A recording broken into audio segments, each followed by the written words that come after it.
Escape of the seven के episode 8 में दिखाते हैं कि पुलिस कमिश्नर उमजीमन से मिलता है और उसका शुक्रिया अदा करता है क्योंकि उसी ने के जरिए से डिटेक्टिव को मरवा दिया होता है और उससे कहता है कि मैं जानता हूं कि ये सब कुछ बंगदामी से रिलेटेड है और मैं ये जानना चाहता हूं कि आप लोगों ने उसके अडॉप्टिव फादर को उसका मर्डरर क्यों बनाया। तो उमजीमन कहता है कि तुम्हें ये जानने की जरूरत नहीं है और वहां से चला जाता है। मैथ्यू ली और कंकी तक भी न्यूज में देख रहे होते हैं कि कल रात को एक हादसे में डिटेक्टिव की डेथ हो गई। कंकी तक कहता है कि सबके पीछे उमजीमन हो सकता है क्योंकि कल को वो जेजू आइलैंड गया था। तो मैथ्यू ली कहता है कि नहीं, उमजीमन सिर्फ एक पपेट है, इस सबके पीछे कोई और है, कोई और मास्टरमाइंड है जो इस सबको कंट्रोल कर रहा है और मैं उस तक जरूर पहुंचूंगा। फिर दिखाते हैं कि हनमोने की फ्रेंड्स जो कि उसके अंडर काम भी करती होती हैं उसे आकर बताती हैं कि दामी की मदर ने तुम्हारे साथ अपने सारे कॉन्ट्रैक्ट्स कैंसिल कर दिए हैं और उसने कहा है कि तुम अपना सारा सामान पैक करके इस घर से चली जाओ। हनमोने ये सुनकर बहुत ज्यादा परेशान हो जाती है और उसकी फ्रेंड्स भी उसके सामने रोने धोने लगती हैं कि अब हमारा क्या होगा। और एक फ्रेंड कहती है कि चाहे तुम दामी की मदर को ब्लैकमेल करो या उससे माफी मांगो, लेकिन किसी भी तरह इस सिचुएशन को संभालो। इतने में हनमोने को उमजीमन की कॉल आती है जिसे उसने दामी और मिस ग्यूम का रिलेशन पता करने का कहा होता है। उमजीमन उसे बताता है कि मिस ग्यूम ही दामी की असली बायोलॉजिकल मदर है और ये सुनकर हनमोने के होश उड़ जाते हैं क्योंकि उसे पहले ये सच्चाई नहीं पता होती। दूसरी तरफ मिस्टर यांग दामी की मदर से मिलने आता है। दामी की मदर उसे कहती है कि हनमोने को लेकर यहाँ से चले जाओ, मैं उसके साथ अब मजीद काम नहीं करूंगी, उसकी वजह से एक 18 साल की लड़की मरी। तो मिस्टर यांग कहता है कि तुम उस मरी हुई लड़की के लिए इतना फील क्यों कर रही हो जैसे वो तुम्हारी अपनी बेटी हो। ये सुनकर वो चुप हो जाती है। इतने में दामी की मदर को हनमोने की कॉल आती है और वो इसे मिलने के लिए बुलाती है और कहती है कि मैं आपका इंतजार करूंगी। दामी की मदर उससे मिलने जाती है तो वो उसे अच्छे से वेलकम करती है जैसे कुछ हुआ ही ना हो। तो दामी की मदर कहती है कि ये तुम क्या नया ड्रामा कर रही हो, तुम जो कुछ भी कर लो अब मैं तुम्हारे साथ काम नहीं करूंगी। हनमोने उसे कहती है कि मुझे पता चल गया है कि दामी आपकी बायोलॉजिकल डॉटर है। ये सुनकर वो शॉक हो जाती है और कहती है कि ऐसा कुछ भी नहीं है।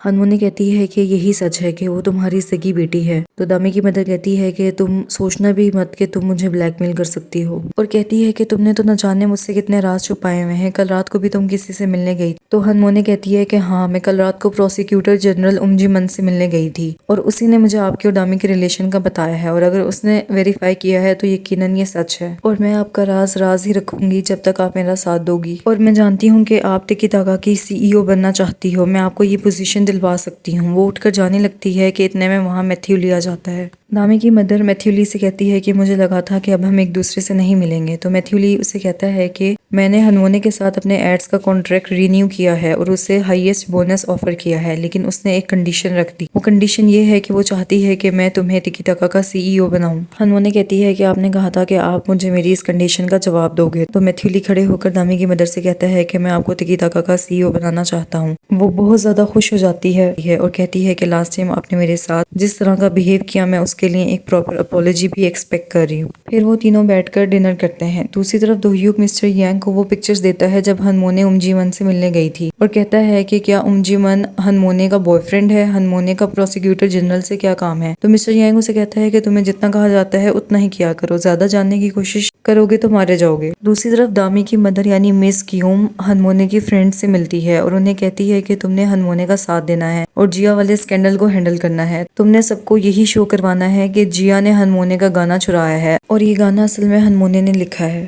फिर हनमोने की फ्रेंड्स आर्टिकल्स में और जगह जगह ऑनलाइन पोस्ट करने लग जाती हैं कि जिया ने हनमोने का गाना चुराया है। वो शुरू से ही हनमोने से जेलस होती थी और उसकी ड्रेसिंग और हेयर स्टाइल भी कॉपी करती थी और ये भी लिखती हैं कि जिया स्कूल में एक बुली थी। फिर हनमोने की फ्रेंड्स जिया के घर में घुस जाती हैं और उसे बहुत बुरा भला कहती हैं और उसे चोर चोर कहती हैं कि तुमने हनमोने का गाना चुराया है। जिया कहती है कि वो गाना मैंने लिखा है। ये बात उन सबको पता होती है लेकिन फिर भी वो जिया का गिटार तोड़ देती हैं और जिया के साथ बहुत बुरा सलूक करती हैं। जिया बुरी तरह से टूट जाती है। उसे हनमोने की कॉल आती है और वो उसे कहती है कि तुम्हें शर्त हार कर कैसा लग रहा है। जिया कहती है कि क्या तुम्हारा इस हद तक जाना जरूरी था। तो हनमोने कहती है कि अब तुम्हें कोई भी काम पर नहीं रखेगा लेकिन मैं तुम्हें काम पर रख लूंगी। तो जिया कहती है कि तुम साफ साफ बोलो कि तुम्हें मेरे टैलेंट की जरूरत है, तुम खुद से गाने नहीं लिख सकती। हनमोने कहती है कि जो मर्जी समझ लो। जिया कहती है कि मैं पूरी दुनिया को तुम्हारा असली चेहरा बता दूंगी। तो हनमोने कहती है कि मेरे पास अभी भी एक कार्ड बाकी है, मैंने अभी ये किसी को नहीं बताया कि तुमने अपने फादर का कत्ल किया था। ये सुनकर जिया बहुत ज्यादा रोने लगती है। फिर पास्ट दिखाया जाता है जिसमें हमें पता चलता है कि जिया और उसकी बहन को उनका फादर बहुत ज्यादा मारा करता था और उसके फादर का कत्ल जिया ने नहीं बल्कि जिया की बड़ी बहन ने किया था और अपनी बहन को बचाने के लिए जिया ने सारा इल्जाम अपने सर ले लिया था क्योंकि वो माइनर थी और उसे सजा नहीं हो सकती थी और उसकी बड़ी बहन बाहर पढ़ने के लिए चली गई थी। सीन फिर से प्रेजेंट टाइम की तरफ शिफ्ट होता है। मैथ्यू दामी की मदर को मिलने के लिए बुलाता है और उससे प्रॉपर्ली अपोलोजाइज करता है उसने जो उसकी इंसल्ट की थी उसके लिए, और कहता है कि आज से तुम टिकी टाका स्टूडियो को लीड करोगी। दामी की मदर उससे पूछती है कि मैं हैरान हूँ कि तुमने अपना माइंड कैसे चेंज किया, क्या ये हनमोने की वजह से किया? तो मैथ्यू कहता है कि हनमोने तो सिर्फ एक बहाना था, मैं तुम्हारे लिए अपनी फीलिंग्स को कंट्रोल नहीं कर सका। इतने में दामी की मदर को हनमोने की कॉल आती है और वो उससे बताती है कि उमजीमन ने आपको मिलने के लिए बुलाया है। दामी की मदर उमजीमन से मिलने जाती है। उमजीमन से पूछता है कि दामी की तुम सगी माँ हो और तुम्हें पता था कि दामी बेकसूर है, उस पर झूठे इल्जाम लगाए जा रहे हैं, लेकिन फिर भी तुमने उसका साथ नहीं दिया। तो वो आगे से कहती है कि तुम भी जानते थे कि दामी का अडॉप्टिव फादर बेकसूर है, लेकिन तुमने फिर भी उसे दामी के कत्ल के इल्जाम में फंसाया। तो उमजीमन आगे से कहता है कि लगता है कि तुम्हारे पास एक से ज्यादा जिंदगियां हैं, तभी तुम मुझसे इस लहजे में बात कर रही हो और तुम्हें अपनी जिंदगी अजीज नहीं है। फिर उमजीमन उसे बताता है कि मिस्टर बैंग यानी दामी का ग्रैंडफादर जिंदा है। वो ये सुनकर शॉक हो जाती है और सबको मैसेज करके एक जगह इकट्ठा करती है। जब सब एक जगह इकट्ठे हो जाते हैं तो वो बताती है कि दामी का ग्रैंडफादर यानी मिस्टर बैंग जिंदा है और अब हमें पता चल गया है कि हमारे साथ ये सब कौन कर रहा है और हमारा दुश्मन कौन है। सब शॉक रह जाते हैं। दोह्यू कहता है कि इसका मतलब है कि दामी के अडॉप्टिव फादर को झूठे मर्डर के इल्जाम में फंसाया गया था क्योंकि मिस्टर बैंग तो जिंदा हैं। पुलिस कमिश्नर कहता है कि इसका मतलब दामी का अडॉप्टिव फादर और मिस्टर बैंग मिलकर काम कर रहे हैं और सोचते हैं कि मिस्टर बैंग इस वक्त कहाँ पर छुपा हो सकता है। तो मिस्टर यांग कहता है कि जेल में हो सकता है। तो दामी की मदर कहती है कि हाँ, वो दामी के अडॉप्टिव फादर की जगह जेल में हो सकता है। दूसरी तरफ मैथ्यू ली दामी के ग्रैंडफादर से जेल में मिलने जाता है और उसे बताता है कि मैं जल्द ही आपको यहाँ से निकाल लूंगा।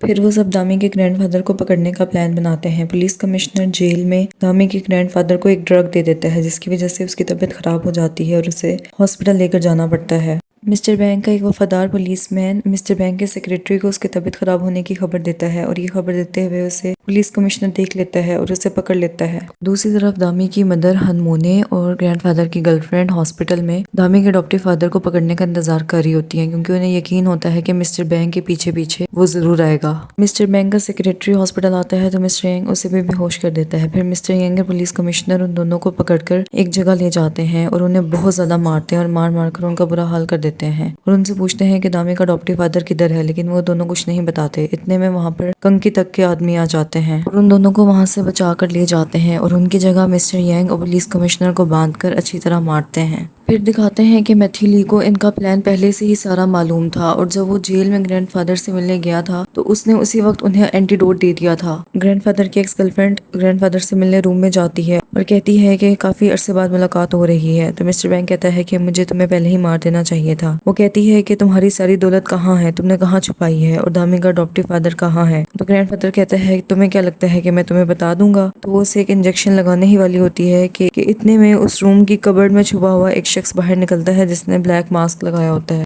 वो उस औरत को बांधकर कबर्ड में बंद कर देता है और खुद ग्रैंडफादर को उठाकर बाइक पर हॉस्पिटल से बाहर निकल जाता है। ग्रैंडफादर की गर्लफ्रेंड सबको कॉल करके बताती है कि एक आदमी ने मुझे बांध दिया और मिस्टर बैंक को यहाँ से लेकर निकल गया है। उसने ब्लैक लेदर की जैकेट पहनी हुई थी। इतने में मिस्टर यांग वहाँ आकर बताता है कि हमें एक ट्रैप में फंसाया गया है और हमारा प्लान फेल हो गया है। फिर सीन शिफ्ट होते हैं और दिखाते हैं कि जो लड़का ग्रैंडफादर को बचा कर लेकर गया था वो और कोई नहीं बल्कि दोह्युक था। वो शुरू से ही मिस्टर बैंक, मैथ्यू ली और कंकी तक से मिला हुआ था। उसे मैथ्यू ली ने बहुत पहले ही बता दिया था कि उसके भाई और माँ को मिस्टर यांग ने मारा है। और दिखाते हैं कि दोह्युक ने ही पार्टी वाली रात को सबकी ड्रिंक्स में हेलुसिनेटिंग ड्रग मिलाया था। दूसरी तरफ सब सोच रहे होते हैं कि हमारा प्लान फ्लॉप हो गया। उन लोगों को पहले से ही हमारे प्लान के बारे में सब कुछ पता होता है। यकीनन हमारे दरमियान कोई जासूस मौजूद है और फिर सब एक दूसरे की तरफ देखने लग जाते हैं। दामी की मदर कहती है कि हम अभी भी मिस्टर बैंक की लोकेशन ट्रेस कर सकते हैं। जब वो हॉस्पिटल में था तो मैंने उसे माइक्रोचिप लगा दी थी। हनमोने कहती है कि दोह्युक अभी तक यहाँ नहीं पहुंचा, क्या हम वाकई उस पर भरोसा कर सकते हैं।